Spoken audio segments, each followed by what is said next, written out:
Assalamualaikum warahmatullahi wabarakatuh. Hadirin jamaah dirahmati Allah Subhanahu wa taala.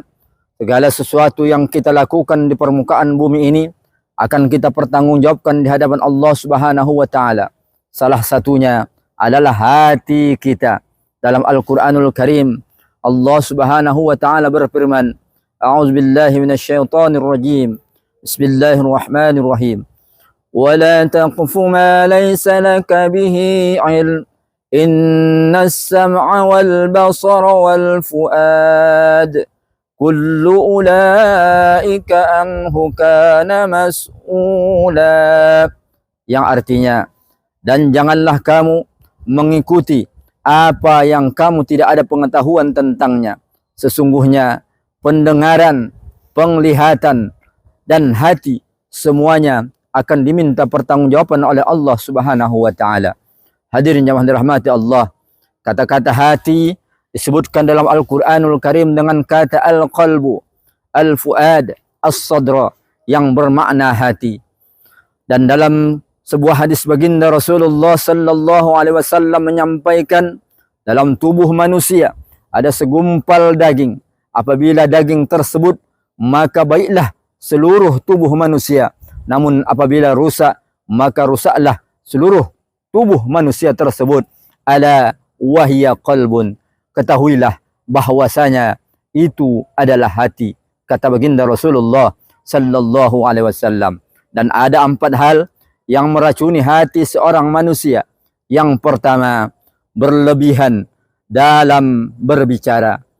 Ketika berbicara, kadang-kadang mengasihkan seseorang sehingga kadang-kadang lupa, lalai bahwasanya apa yang dia bicarakan telah jauh menyimpang dari ajaran agama Islam yang kita cintai ini. Dari bibirnya, dari lidahnya timbul fitnah, guncingan, ghibah dan lain sebagainya. Pantas kalau baginda Rasulullah sallallahu alaihi wasallam ketika ditanya, "Ya Rasulullah, apakah yang paling banyak menyebabkan manusia masuk ke dalam nerakanya Allah Subhanahu wa taala?" Kata baginda Rasul, adalah 2 rongga yang berlobang, yaitu al-famu wal farju, yaitu mulutmu dan kemaluanmu. Dalam sebuah hadis yang lain Rasulullah sallallahu alaihi wasallam menyampaikan, "Man kana yu'minu billahi wal yaumil akhir falyakul khairan aw liyaskut." Yang artinya, barang siapa yang beriman kepada Allah dan hari akhir, maka hendaklah ia berkata yang baik atau lebih baik diam.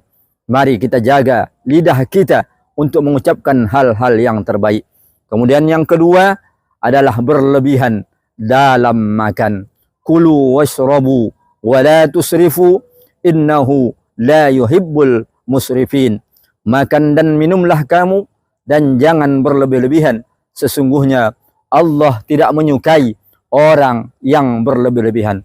Konsep baginda Rasulullah yang diajarkan oleh baginda Rasul adalah makan sesudah lapar dan berhenti sebelum kenyang.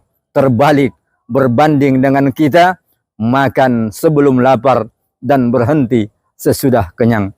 Kemudian yang ketiga, hal yang dapat meracuni hati seorang manusia adalah berlebihan dalam memandang. Berlebihan dalam memandang hal-hal yang diharamkan oleh Allah Subhanahu wa taala. Memandang hal-hal yang harusnya tidak kita pandang, yang tidak halal dalam pandangan kita.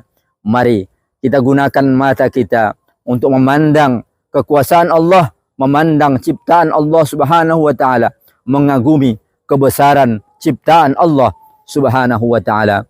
Kemudian yang keempat adalah berlebihan dalam pergaulan. Memang kita sadari sebagai makhluk sosial, kita pun tidak lepas dari pergaulan. Namun dalam pergaulan kita harus bisa memilih dan memilah dengan siapa kita teman bergaul. Kata baginda Rasulullah, seseorang lelaki tergantung bagaimana agama temannya. Apakah temannya termasuk orang yang baik atau sebaliknya? Maka berhati-hatilah dalam memilih teman. Dalam sebuah analogi sering diumpamakan, kalau seseorang bergaul dengan seorang tukang minyak wangi, maka pasti dan pasti akan kecipratan minyak wanginya. Sebaliknya, bagi seorang yang bergaul dengan tukang besi, dengan pandai besi, maka pasti dan pasti akan kecipratan apinya. Mudah-mudahan pencerahan ini akan dapat menjadikan kita, hati kita menjadi qalbun salim, qalbun yang selamat, hati yang selamat, yang senantiasa ingat kepada Allah Subhanahu wa taala, senantiasa berzikir kepada Allah Subhanahu wa taala. Mudah-mudahan ada manfaatnya. Wassalamualaikum warahmatullahi wabarakatuh.